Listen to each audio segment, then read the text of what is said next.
Well, first of all, after you learn that it's hard to win on the road, it's taken me 30-some years to figure that out, but I was disappointed we didn't play better on the road. Coming off a good road trip to Wisconsin, I think we had a couple of great days of practice so far at these. Excited to be home. We're in a 4 or 5 on the road. But anytime you play your rival, things get a chance to get picked up. It doesn't matter what sport, where you are, and I know our fans are looking forward to Saturday, so are our coaches, and I'm sure they are. Outside of Marcus on Tuesday, I didn't think anybody played great, and to win on the road or to win in this league, you got to have more than a couple guys have good performances. I think it's important we get Gabe going again. He's been really good all year. Maybe had a couple of games where he's been down, but I think he's been practicing at a higher level. As far as Michigan goes, they're playing much better. You know, we were going to play them down there. I think they were on a 3 or 4 game losing streak, and now they're on a 3 game winning streak. Averaging a lot more points, shoot 55% from the field and almost 50% from the 3. They're a big team. Dickinson, of course, a monster in there. Abate is a lot better than he was a month ago, typical of freshman. But with Johns in Houston, that is a big front line, maybe one of the bigger ones in our league, because both Illinois and Purdue play smaller power forwards. So with the Abate back in there, I think it makes them very big. And yet, my favorite player is Brooks. He's been there forever, I think, but very smart player. He always checks the best offensive player. He makes great plays. He makes great decisions. He gets all the loose balls. He's there. Draymond Green, he's the glue. And so a lot of guys that are starting to play well. They're probably one of the more talented teams in our league. And we're just looking forward to an opportunity to regain a little momentum that we're starting to get. Questions? Are there advantages to having done the prep for this right now in terms of? Yeah, no, that's a good point. Yes and no. To be honest with you, no, it's been a little difficult, and it's been one of the things that's been difficult for us, maybe other teams, but you go to Illinois and is so-and-so playing, is he not playing? You watch film on Michigan, you say, well, they had a couple guys out for a couple of games, and then they didn't play some of those games, so you don't have as much film, and they're a different team than the one we were going to play. I think the first time, Jones is playing better at the point, they're shooting the ball better. Houston's been on a 3 game hot streak, and he was really struggling to shoot it before that. So they're playing better, and so your sample size is a little smaller. We didn't use a lot from the first time.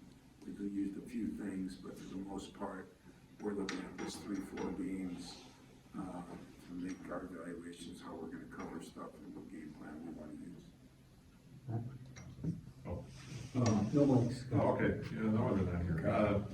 You mentioned the size a little bit. Obviously, with a guy like Dickinson, you have that dilemma regarding him one-on-one or doubling, digging, all these sorts of things. I guess with the way Mark is playing, is the hope to be able to guard one-on-one and not let any of those shooters get to you, or is that one of those things that's kind of hard to gauge considering, they've had guys in and out and they haven't played a whole lot, Are you asking me a strategy question? So what we're going to do is we're going to double team them with 6 different guys. And if I get a chance, I'm going to be on the floor. That'll be the game plan. And if that game plan doesn't work, we're going to try to cover him in different ways. We will have different coverages, but he's playing well. He's got that lethal jump hook. We all know about that. He's shooting it a little better from the perimeter. We hope to run them, and get them up and down a little bit more. But I can't give you all the game plan things away because and you guys would be smarter than us coaches. But we've seen Marcus too, he's been able to give problems to some of these big guys. He does. What I liked most about last week, Marcus started blocking shots again at Illinois. I told you he hadn't been the same kid since his COVID, and He looked a lot more energetic than he did today in practice and yesterday, just in the meetings I had with him. So, yeah, you know, Marquis he's skinny, but he's long and he's active when he wants to be. So, hopefully we can get him active, and if he's active, I think he can cause a lot of problems.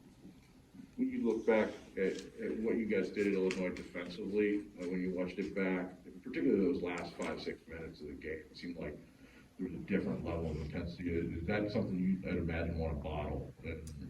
Well, it was, but you know, if you looked at the whole game, this is a team that shoots the living daylights out of it. And those new guys they had instead of Kofi, you know, they sprint up in those ball screens and sprint back and gave us new problems that we weren't really, I won't say ready for, but we had to make some adjustments. We felt pretty good defensively, you know. It was the offense, and again, you have 9 turnovers the first half, you get 26 shots or whatever we got. You make 8 of them, but you never get into a rhythm when you do that. So I think it hurt us offensively. To the players' credit, they didn't quit defensively. We still rebounded well, we still defended well, and we made some very good plays down the stretch. But you know, Illinois is one of the top teams too. I mean, we kind of forget that Michigan and Illinois were top 5 or 10 teams all the preseason. I mean, that's the way everybody looked at them. Everybody had some injuries, everybody had some illnesses, everybody had some freshmen to try to make sophomores. And so there's some bumps in the road, but the beauty of basketball, as I've always told you, is it really doesn't matter what you do in November or December. It matters what you do in March and April. And I think there's no question that Michigan is playing much better than they did a month ago. Mostly because they're shooting it better, and that makes it different.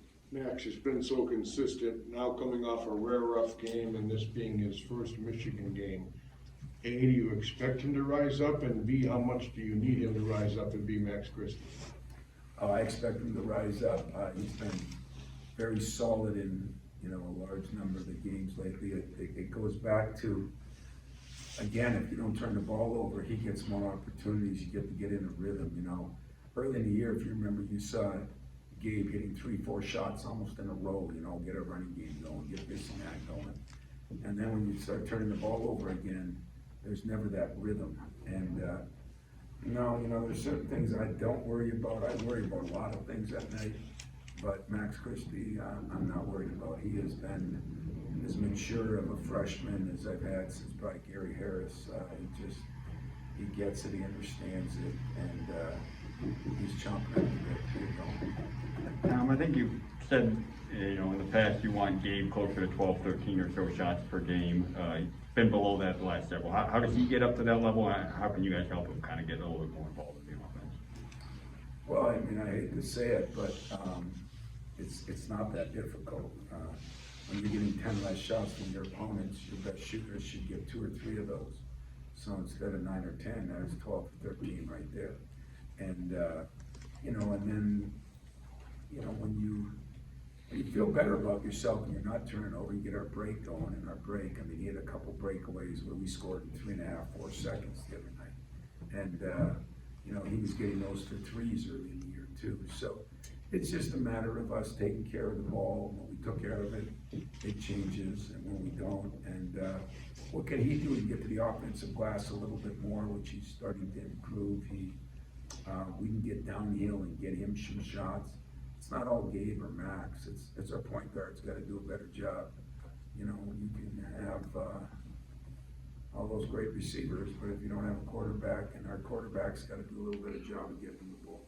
Tom, as many times as we've asked you about the difference with COVID last year, this game probably more noticeable than any, because both games were played in empty gyms, sort of. How anxious are you to get back to what Michigan and Michigan State are? Well, I'm excited to do that, I'm sure. So is Juwan, you know, it's, whether you're at home or on the road, I mean, nobody wants to play in front of nobody. That's for sure. And I think when you play in rivalry games, as Joe Heathcote used to say, there's not as many of them as you'd think that are really rivalry games, where teams are either in the same, they have to be the same conference usually, helps when they're in the same state, helps when there's some closeness in distance, and it helps when both teams are good. So there's not as many key rivalries. I think John Beeline said that once, and I'd have to agree with him. And so a rivalry is not the same without fans. I promise you that. They're the ones that make the rivalry the rivalry. I mean, coaches try to do their part, and players do their part, but it's the fans. There's 550, 600,000 of them out there on Saturday. At least half of them are living and dying with whether we win or lose. So I think having fans back in is really important for everybody. And I think I'd rather it if I played there. I think they'd rather it if they played here. That's the beauty of the rivalry. Tom, not that you need, not that this rivalry needs something extra to it, but do you feel like these guys are maybe, considering the way they played, maybe feeling like we can play very well, we need to prove something, turn around, that it even helps even more, that this is the next game that they have, or does that not matter much? This will sound crazy. I don't think it does, or put it this way, it shouldn't. Because, we're 15-4. We have shown where we can play awfully well, and we've shown where, mostly in our turnovers, where we're giving people, and just think about, you say, well, you only beat this team by 10 or this team. Just think about getting 10 more shots.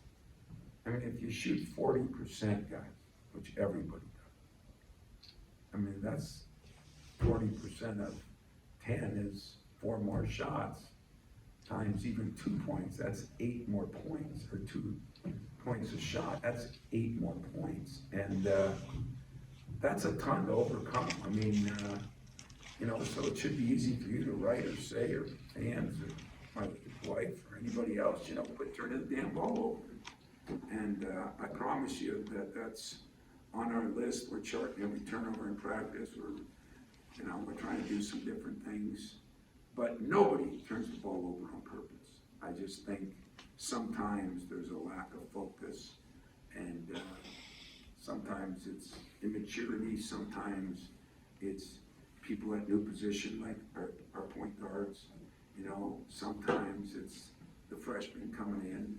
Everybody goes through it, but I don't grade myself very high on taking care of it. I think it has to get taken care of. But it's not because we're not working at it. And when the day comes when we do, I say that's when the team turns from really good to maybe great. And that's what I'm hoping happens. So anytime you play a rival, it's, George said they all count one, but this one counts more. I think that's true, but I don't look at it as, because we're playing Michigan now, we're going to rise up. I think we know when, guys were down about how they played. They were disappointed in themselves, and I was disappointed in myself because I didn't get it done. So that's taking nothing away from Illinois. I just think the way we played. If we played well and lost, that's tolerable. But if we play not very well and lose, that's not tolerable. You mentioned about just being down after that game, but when you guys earlier in the month had this game, you get up emotionally to play it, you have the letdown of not playing it, and then you gotta go right back at it. How do you kind of get them to peak again emotionally? I think, the irony of the whole thing is, what did they have, a 3 or 4 game losing streak then, and we had a 7 or 8 game winning streak? Was our next game Northwestern after that? No, Nebraska. So, you're right, that's the beauty of it. But that also means we're still immature, because the great teams are getting up every game. And the ones with great leadership, that's something we're still searching for, because if you're really good, not elite, but really good, you're playing yourself half the time as much as you're playing your opponent. And so that's what I'm concerned with. I'm concerned with us getting better every day. The wins and the losses will fall in place. But are we getting better? And there were times last week, practices and everything, I told you when we were winning and not getting better. I came in these press conferences, I told you that. And so I do feel like they're starting to understand why and see why.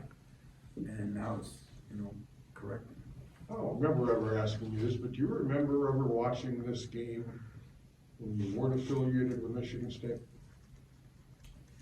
You know, there were so few basketball games back in the 1800s that I didn't, That was my line.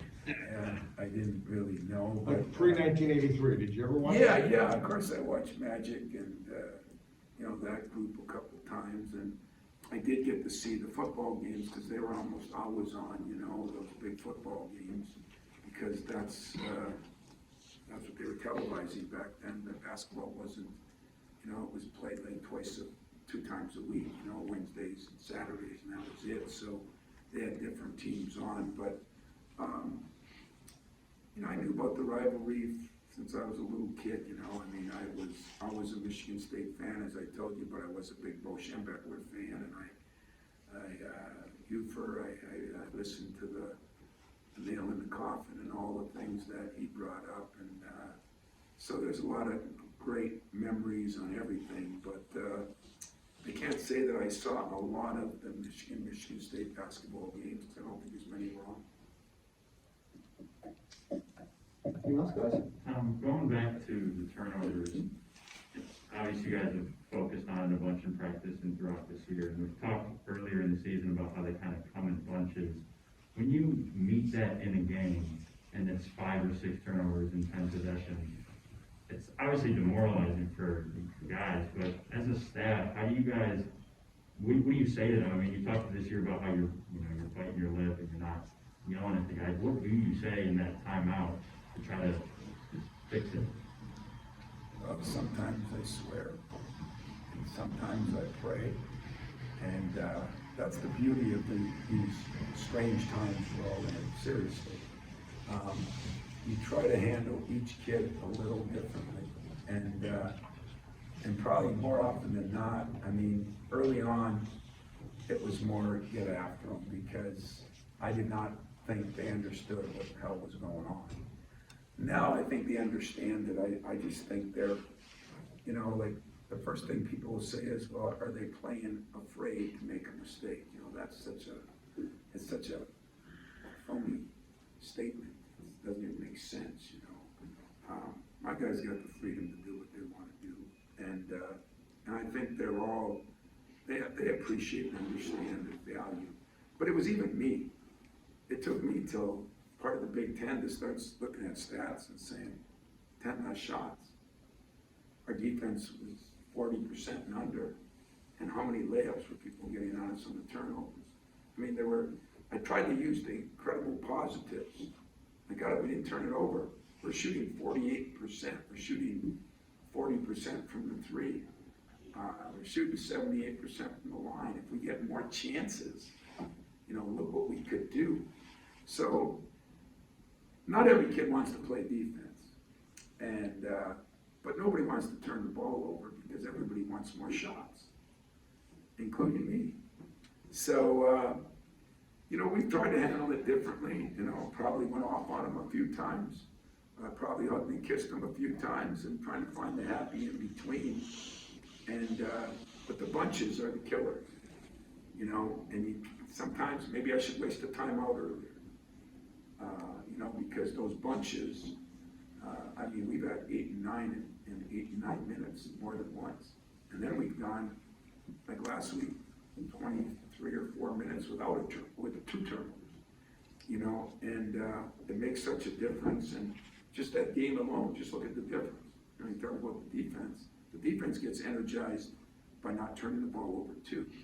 But the last 10 minutes, they don't score and we don't turn it over, and all of a sudden the game changes. So I know it's frustrating, and I wish I had an answer for you, but I promise you this. Been a lot of sleepless nights over trying to figure out. There's been a lot of phone calls to coaches all around the country. There are a lot of teams turning the ball over more. We've got another combination that is a problem. We're not a pressing team. So teams don't turn it over as much against us because we're more of a solid gap defensive team. So if we have 14 and the opponent has 8, that's 6 different right there. And so I look at other teams and I say, God, they turned it over 13 a game. They turned it over 15 a game. I think it was Baylor. I even called Scott. I said, you know, but then you look and maybe their opponents turn it over, I mean, a lot a lot more, maybe they're at 14 or 15 themselves, so it balances out. But our imbalance, it causes the shots to be so much different. And where we were getting 60-some shots a game, now we're getting in the mid to low 50s. That's, they said 10 more shots per game, Lee, for Joey, or Max, and more opportunities of offensive rebound, more opportunities to get fouled. I mean, there's endless opportunities. So we're gonna keep working on it, and if we do settle that down on a consistent basis, not a one-time wonder, I think our pretty good team turns into a great team, I really do. Have you seen some progress in rebounding? It's showing up statistically. Are you seeing it when they're grading out in practice also? Yeah, I take take blame for a lot of things, but I'm pretty honest about it, you know. I said we just weren't doing the things in practice because of a lot of reasons. But we've kind of gotten after it a little bit more these last 2 weeks, and not worried about guys being run down, and not worried about this and that. And I do think we're rebounding better. I think our grading out in the last 2 games has been phenomenal, with guys that are cutting out. We're not giving up offensive rebounds, which, as you know, was the other one. I mean, Northwestern, when we have 17 turnovers and they had 17 offensive rebounds. So the number of shots, I think they had 68, we had 51 or something, you know. How was it a 2-point game? Because for the most part, our defense was pretty good. We just weren't finishing the job with the normal Michigan State cutout, rebound, and run. And that's how that all adds up. Is that a situation where that can maybe help offset those to prevent those second chance shots on the other end, but also to get you guys on your own misses to crash the offense? Oh, yeah, and we've done both better in the last 2 games, but, you know, if you're great at everything, then you'd be the #1 team in the country, and we just signed up for the Final Four, you know. We're a long ways from that, guys. I mean, we understand who we are and what we are. We don't have a big margin for error, you know. I mean, you know, in Illinois and Michigan and maybe Purdue, maybe the talent level is a little different, but I like some of our veterans that know what they're doing, and I like the fact that we have some guys that have been through the wars too. So I think this team is gonna keep growing, I really do, and not that long ago, we had a 9-game winning streak, so I'm gonna keep looking at the positive end of it. I just want to improve in a couple of areas that I think will change.